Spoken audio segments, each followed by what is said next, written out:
아멘. 오늘은 우리 드림의 교회가 19살이 되는 날입니다. 대한민국 민법상 19살이면 성인으로 인정이 되어가지고 이때부터는 이제 보호자 없이도 독립적으로 투표도 할 수 있고 모든 법적인 행위를 할 수 있는 권리가 주어지게 됩니다. 동시에 사회활동에 있어서 이제는 스스로 책임을 져야 할 의무가 부여되는 것이죠. 마찬가지로 이제 19살이 된 우리 교회는 이전보다 더욱 성숙하고 책임 있는 공동체로 발돋움해야 할 하나의 거룩한 부담감이 우리에게 주어져 있다 하는 사실을 오늘 이 아침에 다시 한번 마음속에 다짐할 수 있기를 원합니다. 이것을 위해서 우리에게 필요한 자세가 있다면 이 땅에 왜 우리 드림의 교회가 존재하는가? 이 같은 사실을 끊임없이 성찰하는 노력이 필요합니다. 교회의 본질은 무엇이며 교회가 세상에서 어떤 역할을 감당해야 할까? 또 여기 드림의 교회에 모인 성도들이 공동체를 통해서 무엇을 추구하고 어떤 일들을 해야 할 것인지를 계속해서 고민하면서 교회가 변질되지 않도록 그리고 세상을 변화시키는 사명을 감당할 수 있도록 우리 자신들을 날마다 일깨우는 귀한 계기가 되시기를 바랍니다. 에밀 브루너라고 하는 신학자는 말하기를 일반적으로 교회에 대해서 갖기 쉬운 그릇된 편견과 오해를 다음에 4가지로 지적한 바가 있습니다.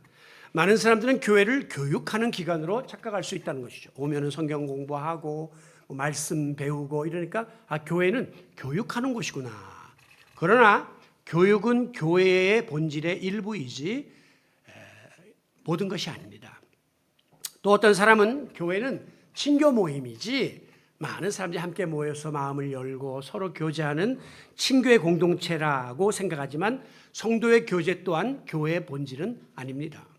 그런가 하면 이제 조금 더 밖으로 나가서 보는 사람들은 교회는 많은 어려운 사람들을 돕고 구제 활동을 하고 봉사 활동을 하는 일종의 자선사업 단체와 같은 곳이다 라고 오해할 수가 있죠. 그러나 그것 또한 교회의 본질이 아닙니다.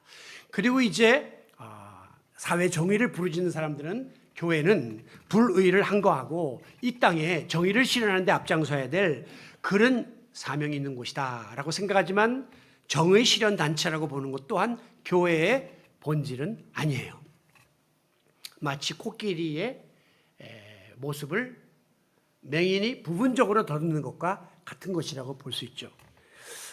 현대인들이 어떤 교회를 선호하고 몰려드느냐 평가가 나와 있는데요. 첫째는 자유롭고 편안한 교회, 두 번째는 감동적인 설교와 예배가 있는 교회, 세 번째는 좋은 시설을 갖춘 교회, 네 번째는 헌금을 지나치게 강요하지 않는 교회, 다섯 번째는 익명성이 보장되어서 사생활을 침해하지 않는 교회, 그리고 여섯 번째는 사회적 변화를 주도해 나가는 교회, 그리고 일곱 번째는 세련된 분위기의 교회. 이렇게 사람들이 선호하는 것으로 나타나 있습니다. 그러나 교회 분위기가 세련된 게 무슨 교회 본질이요? 헌금 내라고 안 한다는 게 무슨 교회 본질이요? 그건 다 우리 생각이고 나 좋은 거지 교회의 진정한 본질은 아닌 것이죠.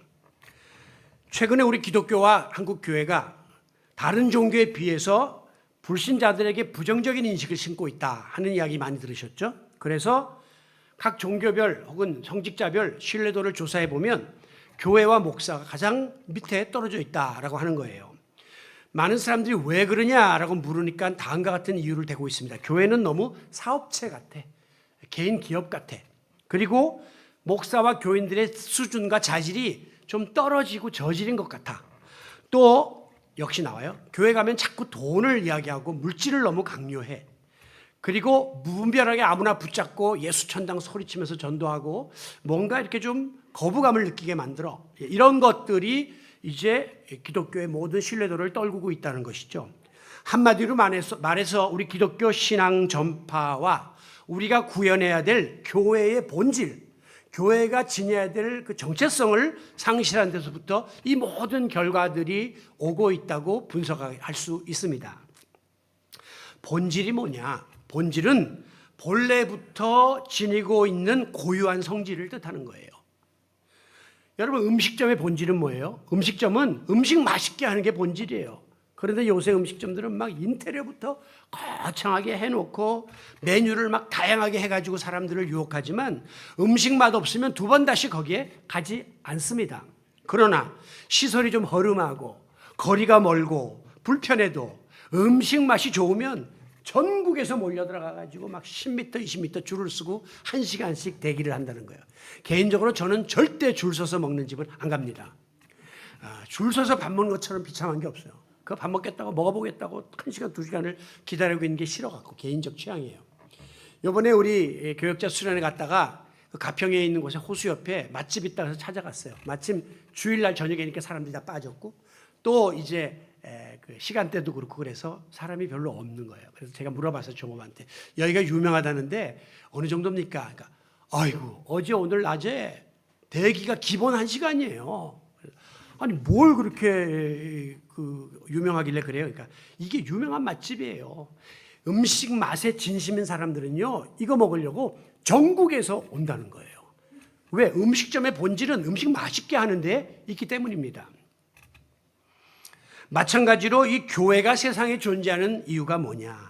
이걸 우리가 항상 질문하고 바로 깨달아 알아야 돼요. 그리고 그 본질을 끝까지 변함없이 지키기 위해서 모든 것을 걸고 올인하는 자세가 바로 교회가 지키고 성도가 지켜야 될 생명인 줄로 믿습니다.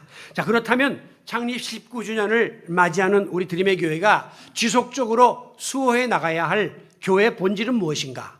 오늘 본문을 통해서 크게 4가지로 함께 제시하려고 하는데요.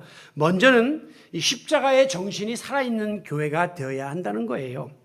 오늘 13절에 보면 예수님이 제자들에게 물으시기를 사람들이 인자를 누구라 하느냐라고 물었고요. 그 다음에는 너희들은 나를 누구라 하느냐라고 질문하셨습니다.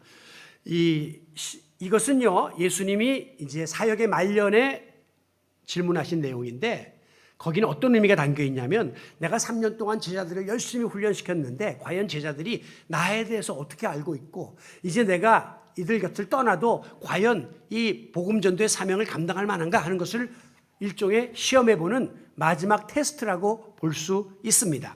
왜냐하면 본문 뒤에 나오는 21절에 보면 이 말씀을 하신 이후로 예수님은 비로소 자기가 예루살렘에 올라가서 죽임을 당하고 부활하게 될 것이고 또 고난을 당하게 될 것을 비로소 말씀하셨다. 그전에는 예수님이 절대 십자가 이야기도 안 하고 그랬어요. 그러다가 제자들에게 이 질문한 다음에 이제는 됐다라고 생각하시고 비로소 그 모든 미래를 이야기하기 시작했다는 것입니다.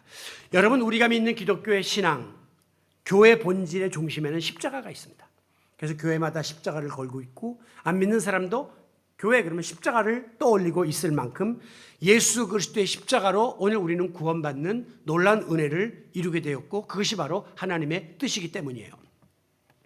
그러므로 교회와 복음의 생명은 어디에 있느냐? 그리스도의 피 묻은 십자가에 있습니다. 한국교회와 성도들이 지금 위기에 직면했다. 이유가 뭘까요? 그것은 바로 이 근본 정신인 십자가 정신을 훼손하고 십자가 정신을 상실했기 때문이다라고 진단할 수 있습니다. 여러분 스스로 느끼지만 오늘의 교회와 성도들의 삶과 목회자들의 헌신도에 있어서 십자가의 정신이 점점 퇴색하고 있는 것을 우리 스스로가 실감하고 있습니다. 과연 이 교회의 본질인 십자가의 정신은 무엇일까요? 그것은 한마디로 말해서 자기 희생이에요. 마태복음 20장 28절에 보면 예수님 말씀하시기를 인자가 온 것은 섬김을 받으려 함이 아니라 도리어 섬기려 하고 내 목숨을 많은 사람의 대속물로 주려고 왔다. 섬기고 주고 자기 희생, 이것이 예수님이 이 땅에 오셔서 십자가를 지신 목적입니다. 또한 오늘 본문 뒤에 나오는 24절에 보면 누구든지 나를 따라오려거든 내 제자가 되려면 자기를 부정하고 부인하고 자기에게 주어진 그 고난의 십자가를 지고 나를 따르라 라고 말씀합니다. 즉 그리스도인의 삶, 제자의 삶은 나 좋은 대로 편안한 대로 사는 게 아니라 싫은 것, 십자가를 져야 되고 자기 부정, 나 스스로를 날마다 쳐내는 이런 자기 희생에 있다는 것을 예수님은 분명히 가르쳐 주신 것이죠. 그런데 오늘 한국교회와 성도들 안에 과연 이런 희생의 정신이 있습니까? 오늘 우리는 예수님의 이 십자가 정신을 뒤로 한 채 예수님의 십자가를 지는 게 아니라 십자가에 올라타서 내가 뭔가를 누리고 내가 뭔가를 얻으려고 하는 변질된 신앙의 자리에 놓여 있지는 않느냐 하는 것입니다. 여러분, 돌이켜보면 예수님의 십자가의 희생 때문에 우리 온 인류는 구원을 받은 거예요. 또한 그의 정신을 이어받은 제자들과 사도들의 희생 때문에 복음이 전 세계에 전파되었고 오늘 저와 여러분이 그리스도인이 되는 놀라운 특권을 누리게 되었다는 것을 아셔야 해요. 즉 그들의 희생이 있었기 때문에 오늘의 우리가 있다면 우리의 희생으로 인하여 복음과 교회는 계속해서 유지될 수 있다는 사실을 잊어서는 안 되는 것입니다. 만약에 이 기독교의 생명이라고 할 수 있는 십자가의 정신이 우리 교회와 성도들 마음속에서 사라져버린다면 앞으로 교회는, 기독교는 지속적으로 생명을 유지해 나갈 수 없을 것이 뻔합니다. 일반적인 그냥 사상이나 종교로 변질될 수밖에 없을 거예요. 만약에 한국교회가 세상을 향해서 희생하려고 들지 않고 우리들의 종탄만 높이 쌓아 올리고 거기에 안주하려고 든다든가, 성도들이 다른 사람을 섬기며 희생하지 않고 오로지 축복과 영광을 쫓으며 산다면 십자가의 희생을 외면한 교회와 성도는 생명력을 잃게 되고 마침내 밖에 버리워져 사람들의 발에 밟히는 맛 잃은 소금 처지가 되고 마는 거예요. 지금 한국교회와 성도들이 믿지 않는 사람들에 의해서 씹히고 있잖아요. 밟히고 조롱당하고 있잖아요. 이것이 바로 십자가의 정신이 훼손된 근본 이유다라는 사실을 깨달아야 하는 것입니다. 아무쪼록 우리 드림의 교회와 우리 드림의 교회 성도들은 예수 그리스도의 십자가로 인한 그 희생 정신을 우리가 삶 속에 실천하면서 정말 십자가 중심의 교회로서의 자리매김을 계속해서 해나갈 수 있는 십자가 중심의 성도와 교회가 될 수 있기를 원합니다. 두 번째, 이 교회 본질을 이야기한다면 예수 그리스도가 주인이 되는 교회입니다. 18절 말씀해 보면 주님은 말씀하시기를 내가 이 반석 위에 내 교회를 세우리니 My church, 소유격, 교회 내 거다, 내 교회다 이렇게 분명히 말씀했습니다. 교회에 대해서 알지 못하는 무지한 세상 사람들은 교회 소유권이 어떤 목사나 힘 있는 장로들에게 있는 줄로 착각을 해요. 그래서 밖에 나가면 교회는 뭐 장로들 거 아니야? 목사들 거 아니야? 이렇게 얘기하는 사람들이 있단 말이에요. 저는 이 같은 인식을 심어준 책임이 우리에게 있다고 생각합니다. 그들이 어떻게 그걸 알겠어요? 나가서 이야기한 거죠. 교회는 장로님들 이야기한 거죠. 우리 장로들이 마음대로 목사도 뭐 이렇게 할 수 있고 다 할 수 있어. 자기가 주인인 것처럼 이야기한 거예요. 그런가 하면 신문에 하는 거 보면 목사들이 뭐 다 사유화하고 막 이런 걸 본 거예요. 그러니까 결국은 우리가 그런 인식을 그들에게 심어준 책임이 있는 거죠. 학교나 병원이나 회사는요, 뜻 있는 사람들이 마음을 모으고 돈을 모아서 임의로 세우고 마음대로 자기들이 직책을 갖고 주관할 수가 있습니다. 그러나 교회는 하나님의 섭리와 성령의 역사로만 세워질 수 있을 뿐 그 어떤 사람의 능력이나 공로로 세워질 수 없는 기관이라는 사실을 명심하시기 바랍니다. 아니 설령 그렇게 세워졌다 할지라도 그 교회는 얼마 가지 못해서 다 깨져나가고 무너져 버릴 수밖에 없는 거예요. 왜? 주님이 주인이 되어 있지 않고 몇몇 사람이 주인이 되어가지고 교회를 좌지우지하기 때문이에요. 지금 우리나라의 교회 수가 몇 개냐? 교회처럼 혼란한 데가 없습니다. 교단이 없는 데도 많고 이러니까 정확한 기수가 나와 있지 않지만 평균적으로 교단에 가입되어 있는 교회 수를 다 합치면 군소교단까지 하면 약 5만여 교회가 있다. 그렇게 이야기하고 있습니다. 5만 개 교회면 무엇과 비교할 수 있냐면 우리나라에 있는 편의점 수와 같다는 거예요. 편의점 동네에 막 서너 개씩 다섯 개씩 있잖아요. 그렇게 교회가 많다는 거예요. 또 여러분의 이해의 도움을 주면 맥도날드가 전 세계 매장을 몇 개 갖고 있냐? 5만 개 갖고 있어요. 그러니까 맥도날드가 갖고 있는 전 세계 매장만큼 한국의 편의점이 많고 한국의 그만한 편의점만큼 교회가 많다는 것이죠. 너무 많습니다. 그리고 교회마다 세울 때는 다 이유가 있고 동기가 있고 목적이 있어서 자기들끼리 교회를 세운 거 아니겠습니까? 우리 교회도 마찬가지고. 그러나 하나님이 허락하지 않으면 세우는 거는 사람이 세울지 몰라도 끝까지 지킬 수가 없다는 거죠. 그러므로 교회의 주인이 예수 그리스도라고 하는 것은 교회의 모든 주권이 하나님에게 있다는 것을 뜻하는 것입니다. 사도 바울은 골로새서 1장 8절에서 예수 그리스도께서 교회 몸인 교회의 머리라. 그가 근본이요. 교회 공동체의 머리는 예수 그리스도다. 그가 근본이다라고 분명히 예수님이 교회 주인임을 선포하고 있습니다. 만약에 교회 주권이 힘 있는 어떤 사람에게 넘어가거나 교권 같은 곳에 넘어가게 되면 교회는 점점 본질을 잃어버리게 되는 거죠. 바로 그 순간부터 더 이상 그 모임은 주님의 교회가 아니라 사람들의 모임으로 전락하게 되고 마는 것입니다. 앞서 소개한 그 에밀 브루너의 염려처럼 친교 모임으로 전락하고 마는 거예요. 뜻이 맞고 비슷한 직종의 사람들이 모여서 일요일 한 번씩 회포 풀고 가는 곳으로 전락할 수도 있다고 하는 사실을 우리는 잊지 말아야 합니다. 특별히 낙타와 주인의 이야기를 여러분 아시죠? 너무 추운 날 이렇게 사막을 여행하다가 밤에 하룻밤을 묵게 되어서 텐트를 쳤습니다. 주인이 잠을 자고 있는데 낙타는 밖에서 자는 거죠. 낙타가 가만히 밖에 있으니까 너무 추운 거예요. 주인님, 밖에 너무 추워서 견딜 수가 없으니 제가 좀 꼬리만이라도 들어갈 수 없을까요? 그러니까 주인이 생각하면 꼬리 들어오는 거야 뭐. 꼬리는 넣어. 꼬리를 텐트에 넣습니다. 좀 있더니 낙타가 얘기한다. 주인님, 꼬리가 들어가니까 엉덩이가 자연히 따라 들어가네요. 엉덩이가 들어왔습니다. 좀 있다가 합니다. 주인님, 엉덩이는 따뜻한데 상체가 너무 추우니까 분위기가 이상한데 좀 더 들어와. 허리가 들어옵니다. 나중에 낙타가 들어오고 주인은 밖으로 내팽개쳤다고 하는 거죠.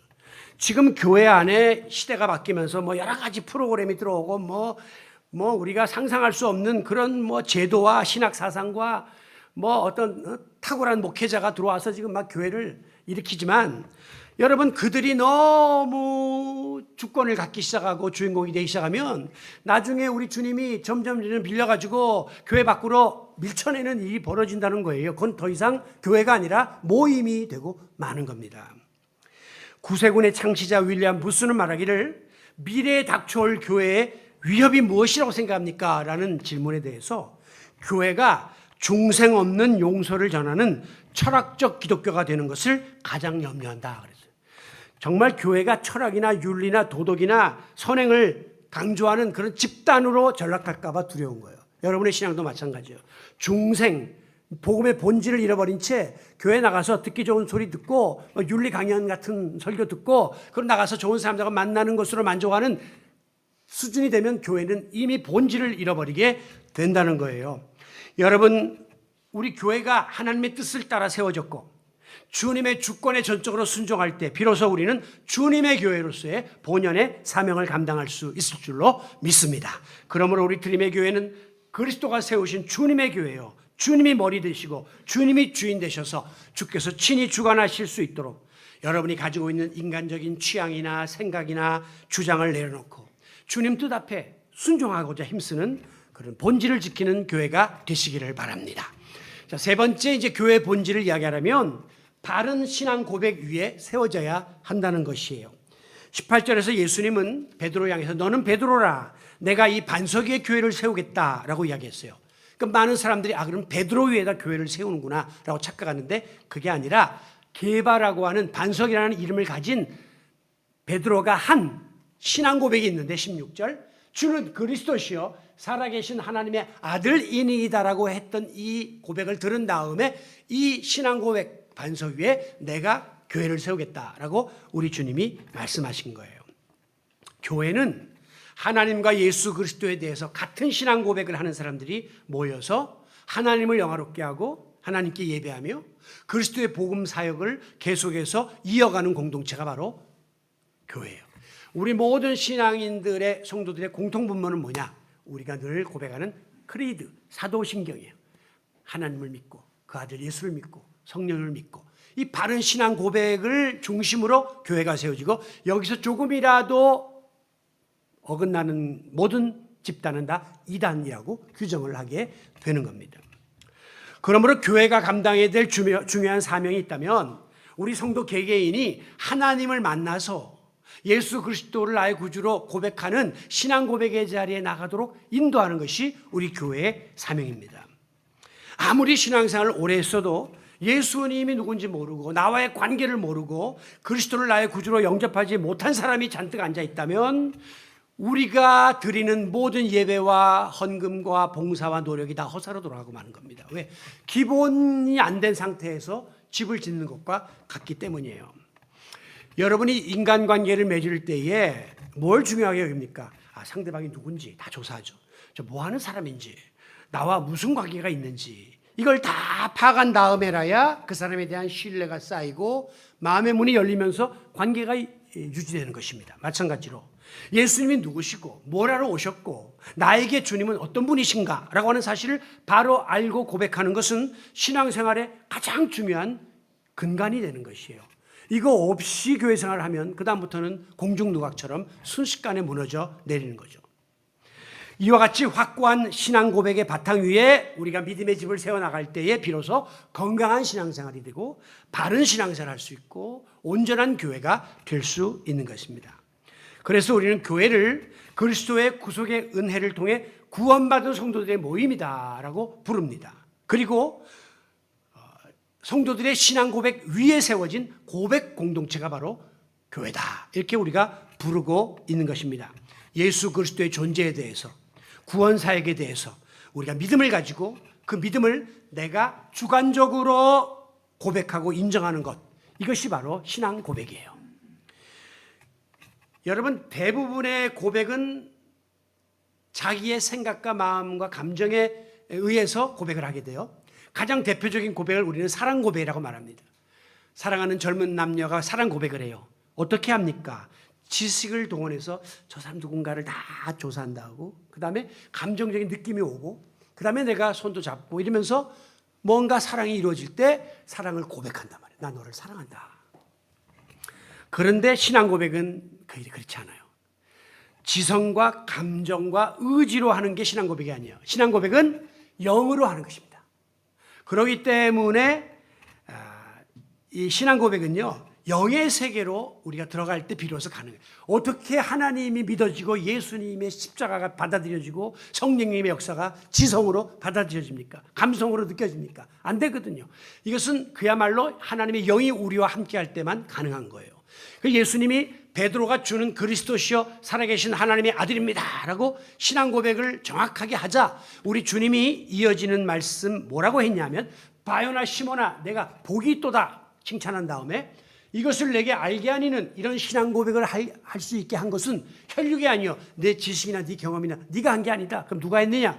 하늘에 계신 하나님이 너에게 영적인 눈을 띄워주고 영적인 귀를 열어서 하나님의 말씀을 듣게 함으로 이 신앙 고백을 할 수 있게 한 것이야. 이렇게 분명히 밝힌 것입니다. 여러분이 교회 나온 것, 여러분이 예수 믿는 것, 여러분의 의지로 한 것 같지만 다 성령님이 감동하셔서 여러분을 오늘 이 자리로 인도하시고 신앙 고백의 자리에까지 이끌어 주셨음을 믿고 감사하시기를 바랍니다. 아무쪼록 오늘도 성령의 감동을 통해서 하나님의 아들 예수 그리스도를 나의 구주로 영접하고 그렇게 신앙 고백을 하는 성도들이 함께 모여서 신앙생활하는 이 고백 공동체의 본질을 끝까지 지켜나가는 우리 드림의 교회가 되시기를 바랍니다. 자, 이제 마지막으로 우리가 지켜야 될, 수호해야 될 교회 본질은 무엇이냐? 그것은 영적인 능력이 나타나는 교회가 되어야 합니다. 18절, 내가 이 반석 위에 교회를 세우리니 음부의 권세가 교회를 이기지 못하리라 라고 우리 주님이 선포하셨습니다. 음부의 권세는 죄와 사망의 권세를 뜻하는 것이에요. 세상의 권세를 의미하는 것입니다. 자, 예수님이 십자가에서 죽으시고 부활하심으로 예수님은 죄와 사망의 권세를 이기고 승리하셨습니다. 바로 그 승리자이신 예수님이 교회의 머리가 되시고 교회의 주인이 되기 때문에 우리 교회 공동체는 세상 그 어떤 권세도, 사탄의 권세도 사망의 권세도 넘나볼 수 없는 엄청난 능력을 가지고 있음을 믿으시기 바랍니다. 교회가 뭐 지하에 있느냐 몇 명이 모이냐가 중요한 게 아니라 우리는 예수 그리스도의 능력과 권세를 가진 교회다 하는 이 사실이 중요한 것이에요. 여러분, 초대교회 시절에는 약 200년에 걸쳐서 로마 제국을 통치를 받았는데요. 그때 그 황제들이 10명이 거쳐갔습니다. 로마 황제 10명이 이제 거쳐가면서 기독교를 무진박해했습니다. 여러분이 아시는 것처럼 사자굴에 집어넣어서 뭐 십자가에 거꾸로 매달아서 난리가 났죠. 지금 영화가 하나 나왔죠. 그 검투사라는 영화. 예? 그레디어스. 그게 유명한 그 영화인데요. 그건 한번 보실 만해요. 제가 지난 월요일 날 쉬는 날 가서 봤어요. 근데 왜냐하면 이게 들어간 돈이요. 거의 몇 천억이에요. 제작비가. 그러니까 우리 사는 동안에 한 번 나오기 힘든 작품이에요. 그리고 이게 그 로마 시대를 재현했기 때문에 우리 옛날에 벤허나 뭐 모세 십계같이 굉장합니다. 그러니까 집에서 나중에 텔레비 오면 보지. 그거하고 틀리다니까요. 이 음향이 틀리고 스케일이 틀려요. 그래서 내가 CGV에서 나온 사람은 아니지만 이건 한번 보시라.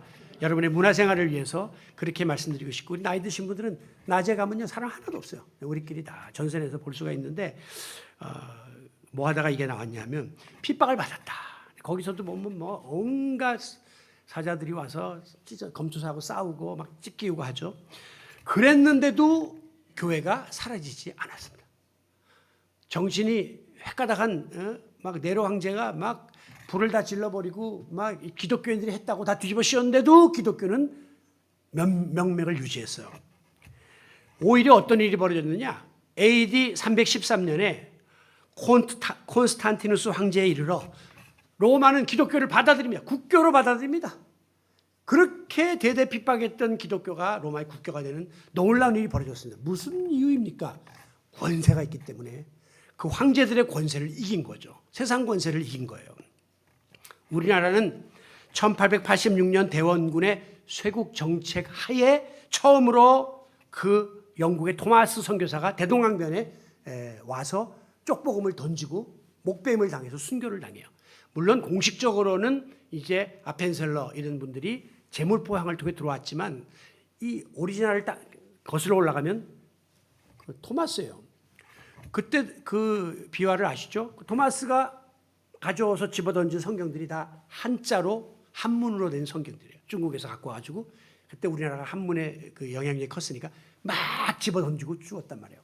그런데 거기 왔던 그 아이 하나가 이걸 가져갑니다. 청년이 가져가요.